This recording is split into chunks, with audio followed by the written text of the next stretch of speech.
ಕೂಡಿಸ್ಕೊಂಡಿರುವಾಗಲೇ ನಾನು ನಿಮಗೋಸ್ಕರ ಪ್ರಾರ್ಥಿಸ್ತೇನೆ. ಪರಿಶುದ್ಧನೋ ಮೌನತನೋ ಸರ್ವಶಕ್ತನಾದ ಕರ್ತನೆ,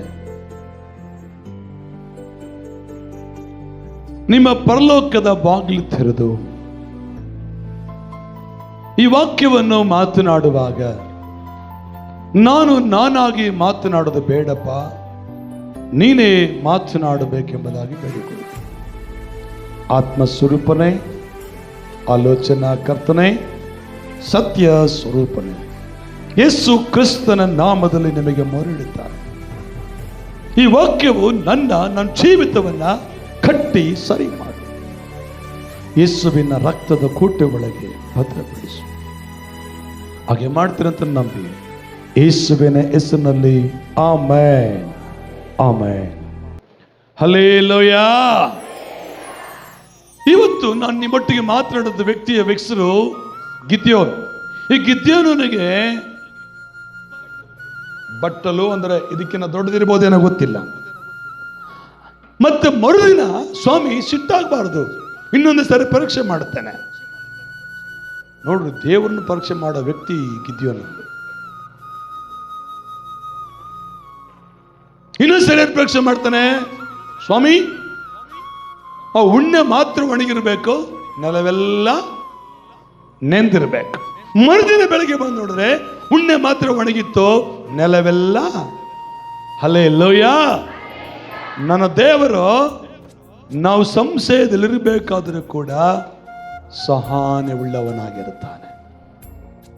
ನಾವು ಅನುಮಾನ ಪಡುತ್ತಿರುವಾಗ, ಎರಡನೇದಾಗಿ ನಾವು ಸಂಶಯದಲ್ಲಿರುವಾಗಲೂ ದೇವರು ಸಹನೆ ಉಳ್ಳವನಾಗಿರುತ್ತಾನೆ.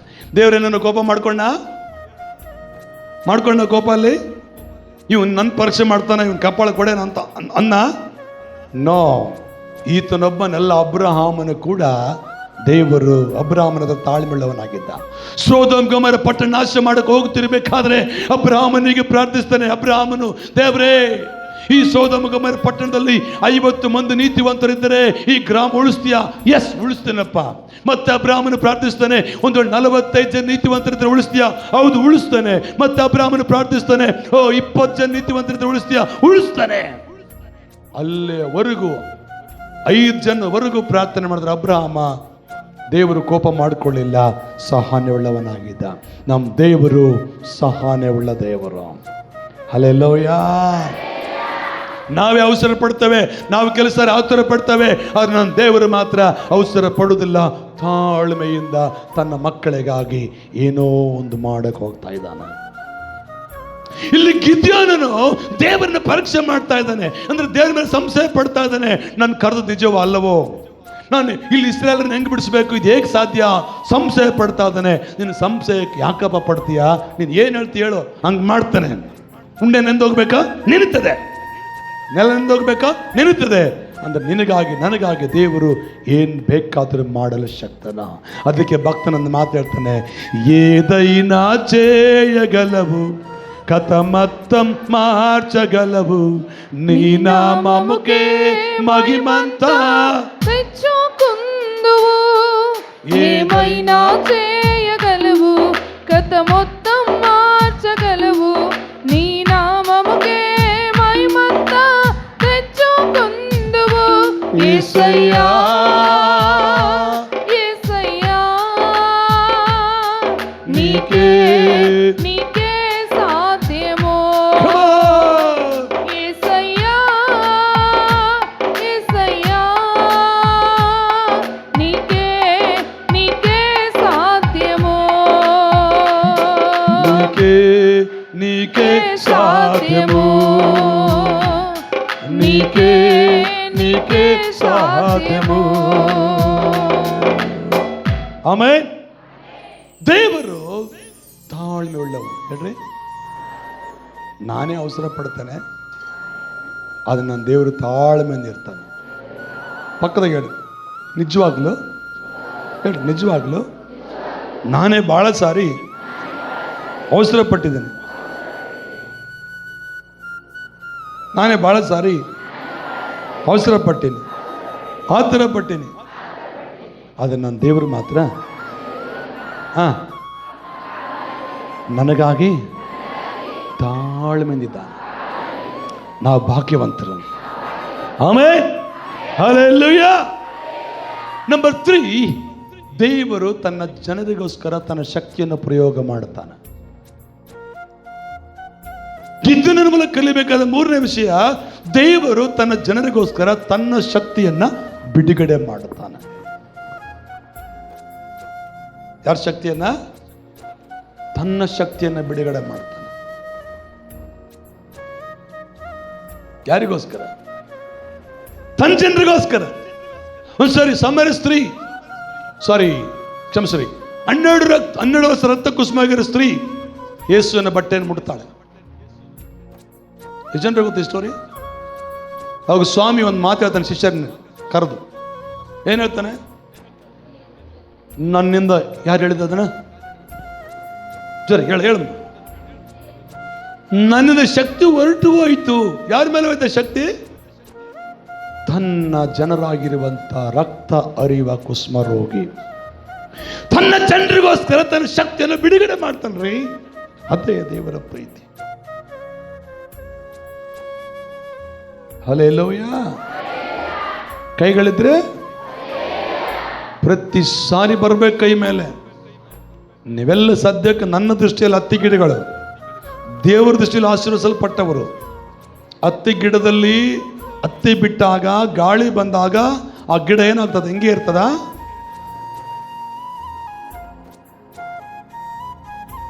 ಅರುಣಮ್ಮ, ಹತ್ತಿ ಹೊಲಕ್ಕೆ ಯಾವಾಗ ಹೋಗಿದ್ಯಮ್ಮ? ಹೋಗಿಲ್ಲ. ಅದು ಸಮಸ್ಯೆ ಅಲ್ಲಿರೋದು. ಮಳೆಗಾಲ ಜಾಸ್ತಿ ಆಗಲಿ ಒಂದು ಹೊಲದಕ್ಕೆ ಪಿಕ್ನಿಕ್ ಅದ ಕರ್ಕೊಂಡೋಗಿ ತೋರಿಸ್ಕೊಂಡ್ ಬರ್ತೀನಿ ಅರುಣಮ್ಮನ. ಅಮ್ಮ ನೋಡ್ಬೇಕು, ಹತ್ತಿ ಗಿಡ ನೋಡ್ಬೇಕು. ಹಲ್ಲೆಲೂಯಾ. ಗಾಳಿ ಬಂದಾಗ ಹತ್ತಿ ಗಿಡ ಹಿಂಗೆ ಇರಲ್ಲ. ಏನಾಗ್ತದೆ? ಹೀಗೆ ಡ್ಯಾನ್ಸ್ ಆಕ್ಷನ್ ಮಾಡ್ತಾನೆ ಇರ್ತದೆ. ತನಗೆ ಇಷ್ಟ ಬಂದಿರ್ತಲ್ಲ ಮಾಡ್ತದೆ. ಇವತ್ತು ನೀವು ದೇವರು ಸ್ತೋತ್ರ ಮಾಡುವಾಗ ಮನಸ್ಫೂರ್ತಿಯಾಗಿ ಸ್ತೋತ್ರ ಮಾಡಿದ್ರೆ ಆತನ ಆಶೀರ್ವಾದ ನಿನ್ನ ಕುಟುಂಬದಲ್ಲಿ ಬರ್ತದೆ. ಆಮೇಲೆ ಹೇಳಿ ಹಲ್ಲೆಲೂಯಾ. ಹೇಳ್ರಿ, ನೀನು ಬಲಹೀನನೇ, ಅದು ನಿನ್ನೊಳಗಿರೋ ದೇವರು ಬಲವಂತನೋ. ನೀನು ಬಹಳ ಸಲ ಅನುಮಾನ ಪಟ್ಟಿದೀಯಾ, ಆದ್ರೆ ನಿನ್ನ ದೇವರು ಮಾತ್ರ ಸಹನೆಯಿಂದಿದ್ದಾನೆ. ಆಮೆನ್. ನಂಬರ್ 3, ಮೂರದಾಗಿ ಬರೋಣ ವಾಕ್ಯ ಹೇಳ್ತದೆ, ದೇವರು ತನ್ನ ಜನರಿಗೋಸ್ಕರ ತನ್ನ ಶಕ್ತಿಯನ್ನ ಬಿಡುಗಡೆ ಮಾಡಲಿಕ್ಕೆ ಶಕ್ತನಾಗಿದ್ದಾನೆ. ನಾವು ಓದಿಕೊಳ್ಳೋಣ. ನ್ಯಾಯಸ್ಥಾಪಕರ ಪುಸ್ತಕ ಬಿಟ್ಟು ಎಲ್ಲಿ ಹೋಗ್ಬೇಡ್ರಿ. ಆ ಪುಸ್ತಕದಲ್ಲಿ ಇರ್ತಾನೆ. ಇವತ್ತು ನಿಮ್ಮನ್ನ ರೆಫರೆನ್ಸ್ ತಿರುಗಿಸಿ ಓದ್ಸಕ್ಕೆ ಬಯಸುವುದಿಲ್ಲ. ನಿಮಗೆ ಇತಿಹಾಸ ಅರ್ಥ ಆಗ್ಬೇಕು, ಹಿಸ್ಟ್ರಿ ಅರ್ಥ ಆಗ್ಬೇಕು. 7ನೇ ಅಧ್ಯಾಯಕ್ಕನ ಬರೋಣ. ಕರ್ತನಿಗೆ ಸ್ತೋತ್ರ. 7ನೇ ಅಧ್ಯಾಯ 2ನೇ ವಚನವನ್ನು ಒಂದ್ಸರಿದುಕೊಳ್ಳೋಣ. ಆಗ ಯೆಹೋವನು ಗಿದ್ಯೋನನಿಗೆ, ನಿನ್ನ ಸಂಗಡ ಇರುವ ಜನರು ಹೆಚ್ಚಾಗಿದ್ದಾರೆ, ಇವರ ಕೈಗೆ ಮಿದ್ಯಾನರನ್ನು ಒಪ್ಪಿಸುವುದು ನನಗೆ ಸರಿಯಾಗಿ ಕಾಣುವುದಿಲ್ಲ. ಒಪ್ಪಿಸಿಕೊಟ್ಟರೆ ಸ್ವಹಸ್ತದಿಂದಲೇ ನಮಗೆ ರಕ್ಷಣೆ ಉಂಟಾಯಿತೆಂದು ಹೆಚ್ಚಳಪಟ್ಟು ನನ್ನನ್ನು ಅಲಕ್ಷ್ಯ ಮಾಡುವರು. ಆದುದರಿಂದ ಎಲ್ಲಾ ಜನರಿಗೆ ಕೇಳಿಸುವಂತೆ ಧೈರ್ಯವಿಲ್ಲದವರು, ಅಂಜುವವರು ಈ ಗಿಲ್ಯಾದ್ ಪರ್ವತವನ್ನು ಬಿಟ್ಟು ಮನೆಗೆ ಹೋಗಲಿ ಎಂದು ಪ್ರಕಟಿಸು ಅಂದನು. ಹಾಗೆ ಮಾಡಲು 22,000 ಮಂದಿ ಹಿಂತಿರುಗಿ ಹೋದರು. 10,000 ಮಂದಿ ಉಳಿದರು. ಯೆಹೋವನು ತಿರುಗಿ ಗಿದ್ಯೋನನಿಗೆ, ನಿನ್ನ ಬಳಿಯಲ್ಲಿರುವ ಜನರು ಇನ್ನೂ ಹೆಚ್ಚಾಗಿದ್ದಾರೆ, ನೀನು ಅವರನ್ನು ಹಳ್ಳಕ್ಕೆ ಕರೆದುಕೊಂಡು ಹೋಗು. ಅಲ್ಲಿ ಅವರನ್ನು ನಿನಗೋಸ್ಕರ ಪರೀಕ್ಷಿಸುವೆನು. ಯಾರು ನಿನ್ನ ಸಂಗಡ ಹೋಗಬಹುದೆಂದು ಹೇಳುವೆನೋ ಅವರು ಮಾತ್ರ ಹೋಗಲಿ, ಯಾರಿಗೆ ಹೋಗಬಾರದೆಂದು ಹೇಳುವೆನೋ ಅವರು ಹೋಗದಿರಲಿ ಅಂದನು. ಗಿದ್ಯೋನನು ಜನರನ್ನು ಹಳ್ಳಕ್ಕೆ ಕರೆದುಕೊಂಡು ಬಂದಾಗ ಯೆಹೋವನು ಅವನಿಗೆ, ನಾಯಿಯಂತೆ ನೀರನ್ನು ನಾಲಿಗೆಯಿಂದ ನೆಕ್ಕುವವರನ್ನು, ಮೊಣಕಾಲೂರಿ ಕುಡಿಯುವವರನ್ನು ಬೇರೆ ಬೇರೆಯಾಗಿ ನಿಲ್ಲಿಸು ಎಂದು ಹೇಳಿದನು. ಕೈಯಿಂದ ನೀರನ್ನು ಬಾಯಿಗೆ ತೆಗೆದುಕೊಂಡು ನೆಕ್ಕಿದವರ ಸಂಖ್ಯೆ 300. ಇತರ ಜನರು ಮೊಣಕಾಲೂರಿ ಕುಡಿದವರು. ಆಗ ಯೆಹೋವನು ಗಿದ್ಯೋನನಿಗೆ, ನೀರನ್ನು ನೆಕ್ಕಿದ ಆ 300 ಮಂದಿಯಿಂದಲೇ ನಿನಗೆ ಜಯವನ್ನುಂಟು ಮಾಡಿ ಮಿದ್ಯಾನರನ್ನು ನಿನ್ನ ಕೈಗೆ ಒಪ್ಪಿಸಿಕೊಡುವೆನು. ಉಳಿದವರು ತಮ್ಮ ತಮ್ಮ ಸ್ಥಳಗಳಿಗೆ ಹೋಗಲಿ ಎಂದು ಆಜ್ಞಾಪಿಸಿದನು. ಹಲ್ಲೆಲೂಯ. ಈ ಗಿದ್ಯೋನ ಜೊತೆಯಲ್ಲಿ 32,000 ಜನ ಸೈನಿಕರಿದ್ದಾರೆ. ಎಷ್ಟು ಜನ ಇದ್ದಾರೆ? 32,000. ಹೇಳ್ರಿ, 32,000 ಸೈನಿಕರಿದ್ರೂ ಕೂಡ ದೇವರು ಹೇಳ್ತಾನೆ, ಇವರೆಲ್ಲರ ಮೂಲಕ ನಾನು ಜಯ ತರುವುದಿಲ್ಲ. ಒಂದು ವೇಳೆ ಇವ್ರ ಮೂಲಕ ಜಯ ತಂದ್ರೆ ನಾನು ಗೆದ್ದೆ, ನಾನು ತಂದೆ ಅಂತ ಸ್ವಬಲದಿಂದ ತಂದೆ ಅಂದ್ಕೊಳ್ತಾರೆ. ಆದರೆ ನಿನ್ನ ಬಲದಿಂದ ಅಲ್ಲ, ನನ್ನ ಬಲದಿಂದ ನಾನು ತರ್ತೇನೆ. ಇವಾಗ ನೀನು ಮೊದಲು ಯಾರನ್ನ ಪರೀಕ್ಷೆ ಮಾಡಿದ್ರು? ಯಾರನ್ನ ಪರೀಕ್ಷೆ ಮಾಡಿದ್ರೆ ಮೊದಲು? ದೇವರನ್ನ ಪರೀಕ್ಷೆ ಮಾಡಿದ. ಹೇಳಿ, ಈಗ ತಾನೇ ವಾಕ್ಯ ಹೇಳಿದ ನಾನು. ಮೊದಲು ಯಾರನ್ನ ಪರೀಕ್ಷೆ ಮಾಡಿದ್ರು? ನನ್ನ ಕನ್ನಡ ನಿಮ್ಗೆ ಅರ್ಥ ಆಗಿಲ್ಲ. Very good. ಯಾರು ಹೇಳಿದ್ರು ಅದನ್ನು? ಗಿದ್ಯೋನನು ದೇವರನ್ನ ಪರೀಕ್ಷೆ ಮಾಡ್ದ. ಏನಂತ ಪರೀಕ್ಷೆ ಮಾಡ್ದ? ಉಣ್ಣೆ ನೆಂದಿರಬೇಕು, ನೆಲ ನೆಂದಿರಬಾರ್ದು. ಎರಡನೇದಾಗಿ ನೆಲ ನೆಂದಿರಬೇಕು, ಉಣ್ಣೆ ನೆನಿಬಾರ್ದು. ಇದನ್ನ ಯಾರು ಪರೀಕ್ಷೆ ಮಾಡಿದ್ರು? ಗಿದ್ಯೋನನು ದೇವರನ್ನ ಪರೀಕ್ಷೆ ಮಾಡಿದ. ಈಗ ದೇವ್ರು ಸುಮ್ಕಿರ್ತಾನ? ಈಗ ದೇವ್ರು ಸ್ಟಾರ್ಟ್ ಮಾಡ್ತಲ್ಲಿ, ಗಿದ್ಯೋನ ನೀನು ಮನುಷ್ಯನಾಗಿ ನನ್ನ ಪರೀಕ್ಷೆ ಮಾಡ್ತೇನೆ, ನಾನು ನಿನ್ನ ಪರೀಕ್ಷೆ ಮಾಡ್ತೀನಿ, ತಗೋ. ಹಲ್ಲೆಲೂಯ. ದೇವರು ಯಾವತ್ತು ಸುಮ್ಮನಿರುವುದಿಲ್ಲ, ಪರೀಕ್ಷೆ ಮಾಡ್ತಾನೆ. ಈಗ ದೇವರು ಗಿದ್ಯೋನನ್ನು ಪರೀಕ್ಷೆ ಮಾಡ್ತಾನೆ. ಏನಂತ ಪರೀಕ್ಷೆ ಮಾಡ್ತಾನೆ? ನಿನ್ನ ಮುಂದೆ 32,000 ಜನ ಸೈನಿಕರಂತ ಹೆಮ್ಮೆ ಪಡಬೇಡ, ಪರೀಕ್ಷೆ ಮಾಡ್ತಾನೆ. ಅವರೆಲ್ಲರೂ ಕರ್ಕೊಂಡು ಹಳ್ಳಕ್ಕೆ ಬಾ. ಹಳ್ಳಕ್ಕೆ ಬಂದಾಗ ಧೈರ್ಯವಿಲ್ಲದವರು, ನಾಯಿ ತರ. 3ನೇ ವಚನ, ಧೈರ್ಯವಿಲ್ಲದವರು, ಅಂಜುವವರು ಈ ಗಿಲ್ಯಾದ್ ಪರ್ವತವನ್ನ ಬಿಟ್ಟು ಹೋಗ್ಬಿಡ್ಲಿ, ಮನೆಗೆ ಹೋಗಲಿ. ಆವಾಗ ಹಳ್ಳಕ್ಕೆ ಕರ್ಕೊಂಡು ಬಾ, ಹಳ್ಳಕ್ಕೆ ಕರ್ಕೊಂಡು ಬಾ. ಅಲ್ಲಿ ಹೇಳ್ತದೆ 3ನೇ ವಚನದಲ್ಲಿ, ಆದುದರಿಂದ ಎಲ್ಲ ಜನರಿಗೆ ಕೇಳಿಸುವಂತ ಧೈರ್ಯವಿಲ್ಲದವರು, ಅಂಜುವವರು ಈ ಗಿಲ್ಯಾದ್ ಪರ್ವತವನ್ನು ಬಿಟ್ಟು ಮನೆಗೆ ಹೋಗಲಿ ಎಂದು ಪ್ರಕಟಿಸಲು ಅಂದನು. ಹಾಗೆ ಮಾಡಲು 22,000 ಮಂದಿ ಹಿಂದಿರುಗಿ ಹೋದರು. ಎಷ್ಟು ಸಾವಿರ ಮಂದಿ? ಟೋಟಲ್ ಎಷ್ಟು ಜನರು? 32,000 ಜನರಲ್ಲಿ ಎಷ್ಟು ಜನರು ಹೋದ್ರೀಗ? 22,000 ಜನ ಹೋದರು. ಅದಾದ ಮೇಲೆ ಉಳಿದ 10,000 ಮಂದಿ ಉಳಿದರು. ಯೆಹೋವನು ತಿರುಗಿ ಗಿದ್ಯೋನನಿಗೆ, ನಿನ್ನ ಬಳಿಯಲ್ಲಿರುವ ಜನರು ಇನ್ನೂ ಹೆಚ್ಚಾಗಿದ್ದಾರೆ, ನೀನು ಅವರನ್ನು ಹಳ್ಳಕ್ಕೆ ಕರ್ಕೊಂಡು ಹೋಗು, ಅಲ್ಲಿ ಅವರನ್ನು ನಿನಗೋಸ್ಕರ ಪರೀಕ್ಷಿಸುವೆ. ಯಾರಿಗೋಸ್ಕರ ಪರೀಕ್ಷಿಸ್ತಾರೆ? ಇದು ದೇವರಿಗೋಸ್ಕರವಲ್ಲ, ನಿನಗೋಸ್ಕರ ಪರೀಕ್ಷೆ ಮಾಡ್ತಾನೆ. ನಿನ್ನ ಸಂಗಡ ಜನ ಇರ್ತಾರೆ, ಇವರೆಲ್ಲರೂ ನನ್ನವರು ಅಂದ್ಕೊಂಡಿಯಲ್ಲ ನೀನು? ಹಲೋ, ಇಲ್ಲಿರೋರೆಲ್ಲರೂ ನಿನ್ನವರಲ್ಲ ಇವರು. ಇದರಲ್ಲಿ ಎಷ್ಟು ಜನ ನಿನ್ನ ಬೈಕೊಂಬರದಾರೋ? ನಾನು ಅಂದ್ಕೊಂಡೆ ನಮ್ಮ ಚರ್ಚರೆಲ್ಲ ನಾವು ಒಳ್ಳೆಯವರಂತ, ಆದರೆ ನನ್ನ ಹಿಂದೆ ಎಷ್ಟು ಜನ ಅಂದಾಡ್ಕೊಂಬರದಾರೋ? 100% ಇದ್ದಾರೆ. ಗಿದ್ಯೋನ ಜೊತೆಗಿದ್ದಾರೆ, ನಮ್ಮ ಜೊತೆಗೆ ಇರಂಗಿಲ್ಲ ಅಂತೀರಾ? ಇರ್ತಾರೆ. 32,000 ಜನರಲ್ಲಿ ಹೆಸರು ಹೋದರಲ್ಲಿ 22,000 ಮಂದಿ ಹೋದರು, ಇನ್ನು 10,000 ಮಂದಿ ಉಳಿದರು. ಅದರಲ್ಲಿ ಕುಡಿನ ಬಹಳ ದಿನದಾರನ್ನ ಆಡ್ಕೊಂಬರೋ. ತೆಗಿ, ಹಳ್ಳಕ್ಕೆ ಕರ್ಕೊಂಡು ಬಾ. ಅವ್ರು ನೀರು ಕುಡಿಬೇಕು. ಹೆಂಗ್ ಕುಡಿಬೇಕು ನೀರು? ಹಳ್ಳದಾಗ ನಾವು ಮನುಷ್ಯರು ಹೆಂಗ್ ಕುಡಿತಾರಮ್ಮ? ಹೋಗ್ಲಿ, ಅವಾಗ ಹಳ್ಳದಲ್ಲಿ ನೀರು ಕುಡಿದಿರಾ? ಬಾಟ್ಲಿ ಕುಡ್ದೋ ನೀರು ಅಭ್ಯಾಸ ನಮಗೆ, ಚಂಬು ಗ್ಲಾಸ್ದಿಂದ ಕುಡ್ದೋ ನೀರು ಅಭ್ಯಾಸ. ಹಳ್ಳದಲ್ಲಿ ಕುಡಿದಿರೋ ಜನರು ಅಂದ್ರೆ ರೈತರಿಗೆ ಗೊತ್ತಿರ್ತದೆ. ರೈತನ ಮಕ್ಕಳು ಕೈ ತೋರಿಸ್ರಿ.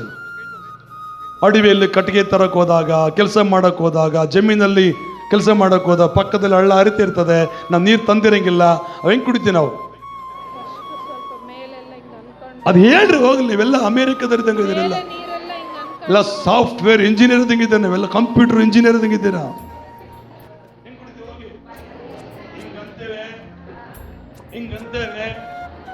ಆಮೇಲೆ ಏನ್ ಮಾಡ್ತೇವೆ? ಹಿಂಗ್ ಕುಡಿತೇವೆ. ಆದ್ರೆ ದೇವ್ರು ಹಂಗ್ ಕುಡಿಯಂಗಿಲ್ಲ, ಹಂಗ್ ಕುಡಿಯಂಗಿಲ್ಲ. ಎಷ್ಟು ಜನ ನಾಯಿ ಸಾಕಿರ? ಹೋಗಲಿ, ನಾಯಿ ಯಾರು ನೋಡಿರ? ನಾಯಿ ಸಾಕಲ್ಲ ಯಾರು. ಮನುಷ್ಯರು ಸಾಕದೆ ಕಷ್ಟ, ನಾಯಿಗಳು ಸಾಕ್ತಾರೆ.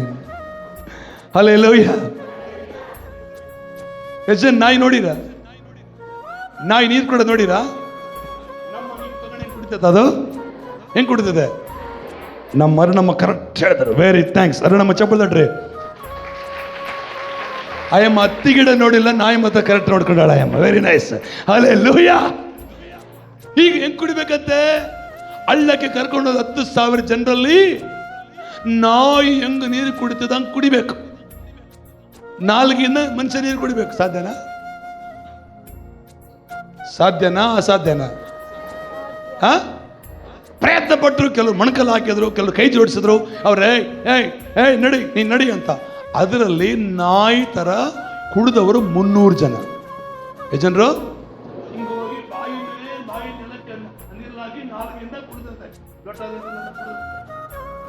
ಎಷ್ಟು ಜನ ಕುಡಿದ್ರು ಅದರಲ್ಲಿ? ಟೋಟಲ್ ಎಷ್ಟು ಜನ ಇದ್ರು? 32,000 ಜನರಲ್ಲಿ 22,000 ಜನರು ಅಲ್ಲೇ ವಾಪಸ್ ಹೋಗ್ಬಿಟ್ರು. ಧೈರ್ಯವಿಲ್ಲದವರು, ಅಂಜುವವರು ವಾಪಸ್ ಹೋದ್ರು. ಇನ್ನು 10,000 ಜನ ಬಂದ್ರು ಹಳ್ಳಕ್ಕೆ. 10,000 ಜನರಲ್ಲಿ ಎಷ್ಟು ಜನ ವಾಪಸ್ ಹೋದ್ರು? 9,700 ಜನ ವಾಪಸ್ ಹೋದ್ರು. ಇನ್ನು ಜನ ಉಳ್ಕೊಂಡ್ರ? ಕೇವಲ 300 ಜನರು.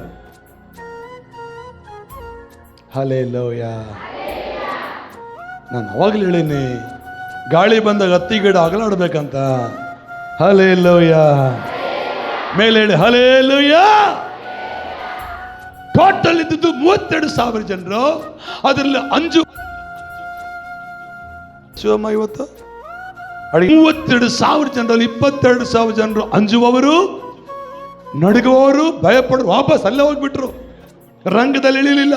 10,000 ಜನ ಹಳ್ಳಕ್ಕೆ ಬಂದರು. ಅದರಲ್ಲಿ 9,700 ಜನರು ಯಾಕೆ ವಾಪಸ್ ಹೋದ್ರು? ಬಾಗ చెప్తాను మా యొక్క. ನೀರು ಕುಡಕ್ ಬರಲಿಲ್ಲ. Very nice. ಯಾಕೆ ವಾಪಸ್ ಹೋದ್ರು?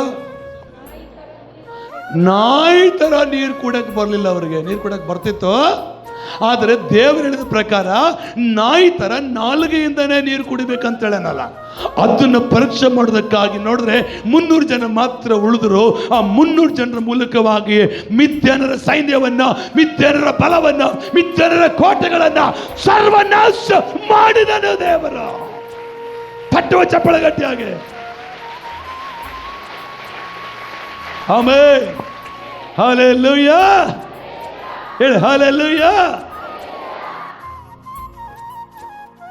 ನಂಬರ್ 3, ದೇವರು ತನ್ನ ಬಲದಿಂದ ತನ್ನ ಜನರಿಗೆ ಜಯವನ್ನು ಕೊಡುತ್ತಾನೆ. ದೇವರು ತನ್ನ ಬಲದಿಂದ ತನ್ನ ಜನರಿಗೆ ಜಯವನ್ನು ಕೊಡುತ್ತಾನೆ. ಬಲ ಬೇಕಯ್ಯ, ಬಲ ಬೇಕಯ್ಯ, ಪವಿತ್ರಾತ್ಮನ ಬಲ ಬೇಕಯ್ಯ. Come on. ಅಗ್ನಿ ಸುರಿಸಯ್ಯ, ಅಗ್ನಿ ಸುರಿಸಯ್ಯ, ಪವಿತ್ರಾತ್ಮನ ಅಗ್ನಿ ಸುರಿಸಯ್ಯ. ಆಮೆನ್. ಬಲ ಬೇಕಯ್ಯ, ಬಲ ಬೇಕಯ್ಯ, ಪವಿತ್ರಾತ್ಮನ ಬಲ ಬೇಕಯ್ಯ. ಅಗ್ನಿ ಸುರಿಸಯ್ಯ, ಅಗ್ನಿ ಸುರಿಸಯ್ಯ, ಪವಿತ್ರಾತ್ಮನ ಅಗ್ನಿ ಸುರಿಸಯ್ಯ. ಸೈತಾನನ ಕಾರ್ಯವನ್ನು ಮುರಿಯಲು, ನಾನಾ ರೋಗಿಗಳ ಗುಣಪಡಿಸಲು, ಓ ಸೈತಾನನ ಕಾರ್ಯವನ್ನು ಮುರಿಯಲು, ನಾನಾ ರೋಗಿಗಳ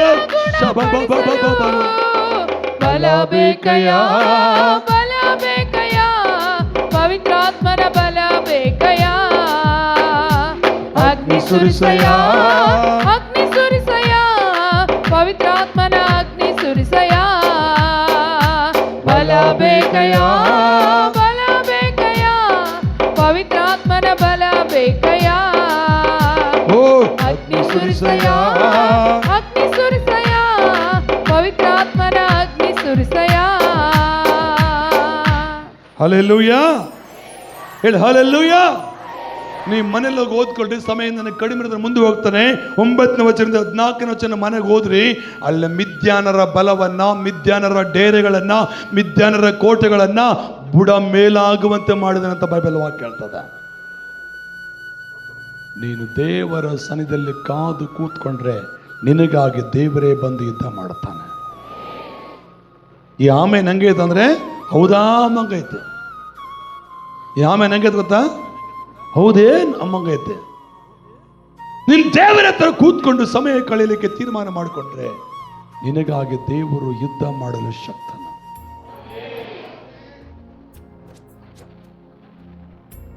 32,000 ಜನ ಎಲ್ಲಿ, 300 ಜನ ಎಲ್ಲಿ? ಮಿದ್ಯಾನರು ತುಂಬಾ ಬಹುಸಂಖ್ಯೆ ಉಳ್ಳವರಾಗಿದ್ದಾರೆ. ಮಿದ್ಯಾನರಂದ್ರೆ ಶತ್ರುಗಳು. ಎರಡ್ರಿ, ಶತ್ರುವಿನ ಸೈನ್ಯದ ಬಹಳ ದೊಡ್ಡದಾಗಿದೆ. ಈ ಇಸ್ರಾಯೇಲ್ ಎಷ್ಟು ಜನ ಇದ್ದಾರೆ? ಹೇಳಿ ಹೇಳಿ ಹೇಳಿ ಹೇಳಿ, ಕೈ ತೋರಿಸಿ. ಅವ್ರ ಲಕ್ಷ ಇದ್ದಾರೋ ಅದಕ್ಕೂ ಜಾಸ್ತಿ ಇದ್ದಾರೋ ಗೊತ್ತಿಲ್ಲ. ಆದ್ರೆ ಈ 300 ಜನರ ಮೂಲಕವಾಗಿ ದೇವರು ಅವರಿಗೆ ಜಯ ಕೊಟ್ಟನು.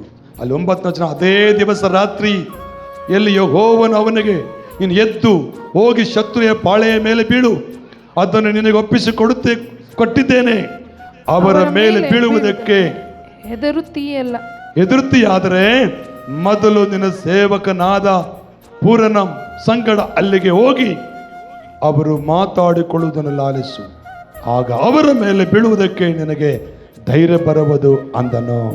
ಹಲ್ಲೆಲೂಯಾ.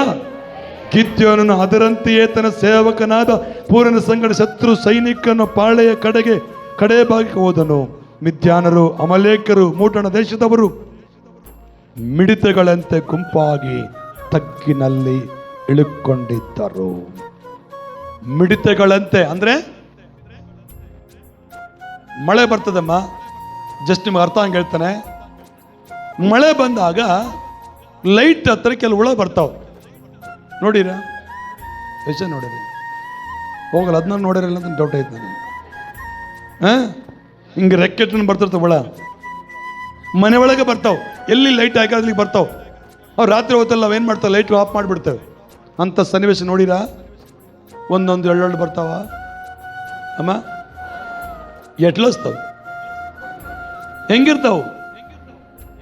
ದಂಡಾಗಿರೋಲ್ಲ. ಹಲೋ, ಒಂದು ವೇಳೆ ಲೈಟ್ ಕಾಳ ನೀನು ಇದ್ದಿದ್ದಾದ್ರೆ ನಿನ್ನ ತಲೆ ಮೇಲೆ ಬೀಳ್ತಾವೆ, ಮೈಯೆಲ್ಲ ಒಳಗ್ತಾವೆ, ಬಟ್ಟೆ ಒಳಗೆ ಹೋಗ್ತವೆ. ಹೋಗಲ್ಲ? ಹೆಂಗೆ ಬಿಡ್ತಾವೆ? ಬೆಳಗ್ಗೆ ನೋಡಿದ್ರೆ ಅದ್ರ ಗರಿಯೆಲ್ಲ ಬಿದ್ದಿರ್ತಾವೆ ನೋಡಿ. ಇದೀರಾ? ನನ್ನ ಭಾಷೆ ನಿಮ್ಗೆ ಅರ್ಥ ಆಗ್ತದ? ಮೇಲೆ ಇಸ್ರಾಯೇಲ್ ಕೂಡ ಹಂಗದಾರಂತೆ, ಮಿದ್ಯಾನರು ಹಂಗಿದ್ದಾರಂತೆ. ಮಿಡಿತಗಳಂತಿದ್ದಾರೆ ಅಂತ ಬೈಬಲ್ ವಾಕ್ಯ ಹೇಳ್ತದೆ. ಮಿಡಿತಗಳಂತೆ ಗುಂಪು ಗುಂಪಾಗಿ ತಗ್ಗಿನಲ್ಲಿ ಇಳ್ಕೊಂಡಿದ್ದರು. ಅವರ ಒಂಟೆಗಳು ಸಮುದ್ರ ತೀರದ ಮರಳಿನಂತೆ ಅಸಂಖ್ಯವಾಗಿದ್ದವ. ಅವರ ಒಂಟೆ ಎಷ್ಟಿದಾವಂತೆ? ಸಮುದ್ರದ ಉಸುಗಿನಷ್ಟು. ಸಮುದ್ರದ ಉಸುಗು ಎಷ್ಟಿರ್ತದ? ಜೋರಾಗಿ ಹೇಳ್ರಿ. ಸಮುದ್ರದ ಯಾವಾಗ ನೋಡಿರಾ? ಸ್ತೋತ್ರ. ಸಮುದ್ರ ಯಾವಾಗ ನೋಡ್ತೀವಿ ಸರ್? ಕರ್ಕೊಂಡೋದ್ರ ತಾನು ನೋಡೋದು. ಕೆರೆ ತಡದಲ್ಲಿ ಉಸುಗಿರ್ತದೆ, ನೋಡಿದ್ರೆ ಅದನ್ನ ನೋಡಿರ ಹೋಗ್ಲಿ. ಅದಕ್ಕನ್ನ ಕೈ ಎತ್ರಿ. ಅಂಜಿ ನಮ್ಮ ಸುಳ್ಳೆದ ನಾವು ಗುಮ್ಮಗಟ್ಟಲೇದ ಡ್ಯಾಮು ಮುಂದಕ್ಕದಮ್ಮ ಪೈ ಚೂಸ್ರಾವದ. ಈ ಒಂಟೆಗಳು ಸಮುದ್ರ ತೀರದ ಉಸುಗಿನಷ್ಟು ಜಗ್ಗಿ ಅಷ್ಟು ಸಂಖ್ಯೆ ಇದಾವಂತೆ, ಅಸಂಖ್ಯವಾಗಿದ್ದಾವೆ. ಆದ್ರೆ ಇಸ್ರಾಯೇಲ್ ಎಷ್ಟು ಜನ ಇದ್ದಾರೆ? 100? 300? ನಾನು 100 ಅಮ್ಮಂಗಾಯ್ತು. ಹಲ್ಲೆಲೂಯಾ. ಈ 300 ಜನರ ಮೂಲಕವಾಗಿ ಅಷ್ಟು ದೊಡ್ಡ ಸಂಖ್ಯೆಯನ್ನು ಸೋಲಿಸಲು ಸಾಧ್ಯನಾ? ಅದು ಸಾಧ್ಯನಾ? ಅಸಲು ಸಾಧ್ಯವಲ್ಲ. ಆದರೆ ಗಿದ್ಯೋನನ ಒಳಗಿರೋ ದೇವರಿಗೆ ಅದು ಸಾಧ್ಯ. ಗಿದ್ಯೋನನ ಮೇಲೆ ದೇವರ ಬಲ, ಗಿದ್ಯೋನನ ದೇವರ ಆತ್ಮ ಬಂದಾಗ ಶತ್ರುವಿನ ಸೈನ್ಯವನ್ನ ಸದೆಬಡಿಯುವಂತೆ ಮಾಡಿದನು. ಅಲ್ಲಿ ಕೆಳಗಡೆ ವಾಕ್ಯ ಹೇಳ್ತದೆ, 13ನೇ ವಚನ, ಅವರಲ್ಲೊಬ್ಬನು ತನ್ನ ಜೊತೆಗಾರನಿಗೆ ಒಂದು ಕನಸನ್ನು ತಿಳಿಸಿದನು.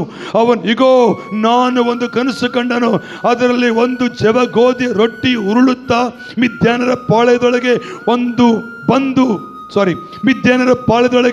ಬಂದು ಒಂದು ಕಡೆ ಒಂದು ಡೇರೆ ತಗಲಲಿ ಅದನ್ನು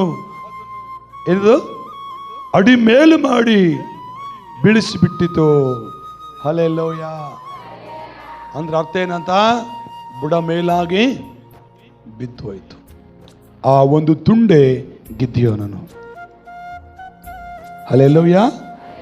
ಆ ಒಂದು ತುಂಡೆ ಯಾರಾಗಿದ್ದಾನೆ? ಗಿದ್ಯೋನನು. ಕೆಳಗಡೆ ವಾಕ್ಯ 14 ಹೇಳ್ತದೆ, ಇದು ಇಸ್ರಾಯೇಲರಾದ ಯೋವಾಷನ ಮಗನ ಗಿದ್ಯೋನನ ಕತ್ತಿಯ ಹೊರತು ಮತ್ತೊಂದು ಅಲ್ಲ. ದೇವರು ಮಿದ್ಯಾನರನ್ನು ಅವರ ಪಾಳೆಗಳನ್ನು ಅವನ ಕೈಗೆ ಒಪ್ಪಿಸಿ ಕೊಟ್ಟನು. ಚಪ್ಪಳೆ ಗಟ್ಟಿಯಾಗಿ ತಟ್ಟೋಣ ಪ್ರಿಯ ಜನರೇ. ಆಮೇಲೆ ನೀವು ಚಪ್ಪಳೆ ಕರೆಕ್ಟ್ ತಟ್ಟೋದಕ್ಕೆ ಕಿಟಕಿ ಚಪ್ಪಳೆ ತಟ್ಟಕತ್ತಾವಲ್ಲಿ. ಸ್ವಾಮಿ ಹೇಳಿದ ಮಾತು ಸುಳ್ಳಲ್ಲ. ಯೆರೂಸಲೇಮಿಗೆ ಯೆರೂಸಲೇಮ್ ಹತ್ರ ಹೋಗ್ಬೇಕಾದ್ರೆ ಅಲ್ಲಿ ಬಂದು ಹೇಳ್ತಾರೆ, ಇವರು ಸುಮ್ಮನಿರು ಅಂತ. ಸ್ವಾಮಿ ಏನ್ ಹೇಳ್ತಾನೆ? ಇವರು ಸುಮ್ಮನಾದರೆ ನೀವು ಸುಮ್ಮನಾದ ಯಾರು ಚಪ್ಪಳೆ ತರ್ತಾರೆ? ಕಿಟಕಿ ತಟ್ತಾರೆ ಚಪ್ಪಳೆ. ನಿಮಗೆ ಬರಬೇಕಾದ ಆಶೀರ್ವಾದ ಅವ್ರಿಗೆ ಹೋಗ್ತದೆ. ನಂಬರ್ 3, ದೇವರ ಶಕ್ತಿಯಿಂದ ತನ್ನ ಜನರನ್ನ ಜಯಗೊಳಿಸುವಂತೆ ಮಾಡುತ್ತಾನೆ. ಆಮೆನ್. ಹಲ್ಲೆಲೂಯಾ. ಹೇಳಿ ಹಲ್ಲೆಲೂಯಾ. ಕರ್ತನಿಗೆ ಸ್ತೋತ್ರವಾಗಲಿ. ಅರ್ಥವಾಯ್ತಾ ನನ್ನ ಭಾಷೆ ನಿಮಗೆ? ಇನ್ನು ತುಂಬ ವಿಷಯ ಉಂಟು. ನಿಮ್ಮ ಮನಸ್ಸು ನೋಡ್ತಾ ಇದ್ರೆ ಆಮೇಲೆ ಹೇಳ್ಬೇಕು ಅನ್ಸುತ್ತೆ ನನಗೆ. ಗಿದ್ಯೋನನು ಎಂತವನು? ಬಲಹೀನನು. ಹೇಳ್ರಿ, ಅಲ್ಪನು. ಗಿದ್ಯೋನನು ಬಲಹೀನನು, ಅಲ್ಪನು. ಆದರೆ ಅವನೊಳಗಿರೋ ದೇವರು ಬಲವಂತವನು, ಶ್ರೇಷ್ಠನಾದವನು. ನೀನು ಕೂಡ ಒಂದು ವೇಳೆ ಬಲಹೀನನಾಗಿರ್ಬೋದೇನೋ, ಅಲ್ಪನಾಗಿರ್ಬೋದೇನೋ, ನಿನ್ನ ಕೈಲಿ ಏನು ಮಾಡೋಕ್ಕಾಗಲ್ಲ ಅನ್ಕೊಂಡಿರ್ಬೋದೇನೋ. ನೀನು ನಂಬಿರೋ ದೇವರಿಗೆಲ್ಲವೂ ಸಾಧ್ಯ. ನಿನ್ನೊಳಗಿರೋ ದೇವರಿಗೆ ಸಾಧ್ಯ. ನಿನ್ನ ಕುಟುಂಬ ಪರಿಸ್ಥಿತಿ ನೋಡಿ ನೀನು ಅಯ್ಯೋ ನಾನು ಬಡವರಲ್ಲ, ನನ್ನ ಪರಿಸ್ಥಿತಿ ಹೆಂಗೆ ನೋಡಬೇಡ. ನಿನ್ನ ವಿದ್ಯಾವಂತನಲ್ಲ, ಅವ್ರು ಚೆನ್ನಾಗಿ ಓದ್ಕೊಂಡಿದ್ದಾರೆ, ನಾನು ಓದಿಲ್ಲಲ್ಲ, ಅದನ್ನು ಹೋಲಿಕೆ ಮಾಡ್ಕೋಬೇಡ. ನಿನ್ನೊಳಗಿರೋ ದೇವರು ದೊಡ್ಡವನು. ಹಲ್ಲೆಲೂಯಾ.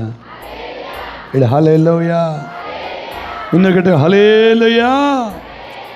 ಜೋರ ಹಲ್ಲೆಲೂಯಾ. ದೇವರ ವಾಕ್ಯ ಹೇಳ್ತದೆ, ಗಿದ್ಯೋನನ ಬಲಹೀನನಾಗಿದ್ದಾಗಲೇ ಆತನನ್ನು ಬಲಪಡಿಸಿದನು. ಗಿದ್ಯೋನು ದೇವರ ಮೇಲೆ ಸಂಶಯ ಪಟ್ಟಾಗಲೂ ದೇವರು ತಾಳ್ಮೆ ಉಳ್ಳವನಾಗಿದ್ದನು.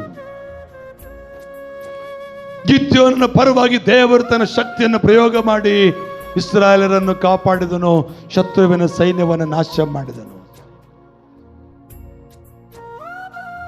ಆದರೆ ಗಿದ್ಯೋನಲ್ಲಿ ನಾವೇನು ಕಾಣ್ತೀವಿ ಅಂದ್ರೆ ಅವನು ತಗ್ಗಿಸಿಕೊಳ್ಳುವಂಥ ವ್ಯಕ್ತಿ ಆಗಿದ್ದ. ಆಮೇನ್. ಎಂಥ ವ್ಯಕ್ತಿ ಆಗಿದ್ದ? 8ನೇ ಅಧ್ಯಾಯಕ್ಕೆ ಬಂದು ನೋಡೋಣ. ಕರ್ತನ ನಾಮಕ್ಕೆ ಸ್ತೋತ್ರವಾಗಲಿ. 22ನೇ ವಚನದಲ್ಲಿ ಓದಿಕೊಳ್ಳೋಣ ಸರಿ. 8ನೇ ಅಧ್ಯಾಯ 22ನೇ ವಚನ ಸರಿ ಓದಿಕೊಳ್ಳೋಣ.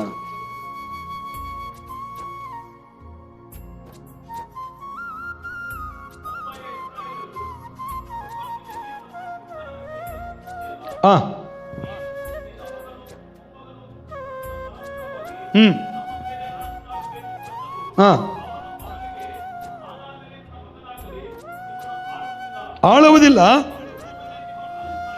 ದೇವರೇ ನಿಮ್ಮ ಅರಸನಾಗಿರುವನು. ಹಲ್ಲೆಲೂಯಾ. ಎಂತ ಒಳ್ಳೆ ಮಾತು ಹೇಳ್ತಾನೆ. ನಾವಾಗಿದ್ರೆ ನಾನು ಮಾಡಿದೆ, ನನ್ನಿಂದ ನಿನಗೆಲ್ಲ, ನನ್ನಿಂದ ನಮಗೆಲ್ಲ ಕಾಲರ್ ಮೇಲೆ ಮೇಲೆ ಎಗರಿಸ್ತಿದ್ವಿ ನಾವಾಗಿದ್ರೆ. ಆದರೆ ಗಿದ್ಯೋನನು ಅಷ್ಟೆಲ್ಲ ಮಾಡಿದ್ರು. ಜನರು ಬಂದು ಹೇಳ್ತಾರೆ, ನೀನೇ ನಮಗೆ ರಾಜ, ನಿನ್ನ ಮಗನೇ ನಮಗೆ ರಾಜ, ನಿನ್ನ ಮೊಮ್ಮಕ್ಕಳೇ ನಮಗೆ ಅರಸರು, ನೀನು ಬಿಟ್ಟರೆ ಯಾರು ಇಲ್ಲ ಅಂತ ಇಸ್ರಾಯೇಲರಂದ್ರೆ. ಇಲ್ಲಿ ಗಿದ್ಯೋನು ಏನು ಹೇಳ್ತಾನೆ ಗೊತ್ತಾ? ನಾನಾಗಲಿ, ನನ್ನ ಮಗನಾಗಲಿ, ನನ್ನ ಮೊಮ್ಮಗನಾಗಲಿ ಅರಸನಾಗಿರಬಾರದು, ಯೆಹೋವನೇ ನಿಮಗೆ ಅರಸನಾಗಿರಬೇಕು. ಅಂದ್ರೆ ಗಿದ್ಯೋನನು ತನ್ನನ್ನು ತಾನೇನು ಮಾಡ್ತಾನೆ? ತಗ್ಗಿಸಿಕೊಳ್ತಾ ಇದ್ದ. ಯಾಕೆ ಗಿದ್ಯೋನ ಬಗ್ಗೆ ನಾವು ಕಲಿಬೇಕಂತ ಆಸೆ ಪಡ್ತಾನಂದ್ರೆ ಗಿದ್ಯೋನನು ಬಲಹೀನನಾಗಿದ್ದ, ಆದರೂ ದೇವರವನ್ನು ಬಲಪಡಿಸಿದನು. ಗಿದ್ಯೋನು ದೇವರನ್ನು ಪರೀಕ್ಷಿಸುವವನಾಗಿದ್ದ, ಆದರೂ ದೇವರು ಸಹನೆಯುಳ್ಳವನಾಗಿದ್ದ. ಗಿದ್ಯೋನನ ಪರವಾಗಿ ದೇವರ ಶಕ್ತಿಯನ್ನು ಕಳಿಸಿಕೊಟ್ಟು ಇಸ್ರಾಯೇಲರನ್ನ ಮಿದ್ಯಾನರ ಕೈಯಿಂದ ಬಿಡಿಸಿದನು. ಎಲ್ಲ ಬಿಡಿಸಿದ್ದು ಜಯ ಹೊಂದ್ಕೊಂಡ್ರು. ಈಗ ಜನ ಏನು ಮಾತಾಡಕತ್ತಾರ? ಗಿದ್ಯೋನೇ ನಮ್ಮ ಅರಸ, ನೀನೇ ನಮ್ಮ ರಾಜ, ನೀನೇ ಎಲ್ಲ ಅಂತ ಹೇಳ್ತಾ ಇದ್ದಾರೆ. ಆದ್ರೆ ಗಿದ್ಯೋನು ಅವ್ರಿಗೆ ಏನು ಹೇಳ್ತಾನೆ? ನಾನಾಗಲಿ, 23ನೇ ವಚನ, ನಾನಾಗಲಿ, ನನ್ನ ಮಗನಾಗಲಿ ನಿಮ್ಮನ್ನು ಆಳುವುದಿಲ್ಲ. ಯೆಹೋವನೇ ನಿಮಗೆ ಅರಸನಾಗಿರ್ಬೇಕು. ನಾವು ಹೇಳ್ತೀವಿ ಹಂಗೆ ಅಮ್ಮ, ಯಾವುದೋ ಒಂದು ಸಣ್ಣದು ಮಾಡಿಬಿಟ್ರೆ 33 ಜನ ಕೇಳುತ್ತೆ, ನಾನು ಮಾಡಿದೆ, ನಾನು ಕೊಟ್ಟೆ, ನಾನು ಕರೆದೆ, ನಾನಿಟ್ಟೆ, ನಾನು ತಿರ್ಸಿದೆ, ನಾನು ಉಳಿಸಿದೆ. ಓ, ಇನ್ನು ಬೋರ್ಡ್ ಹಾಕಿ ತಿರುಗ್ತಿರ್ತಾರೆ. ಆದರೆ ಗಿದ್ಯೋನನಿಗೆ ಅಷ್ಟೆಲ್ಲ ಶ್ರಮೆ ಪಟ್ಟರು ಕೂಡ ಇಸ್ರಾಯೇಲರಿಗೋಸ್ಕರ.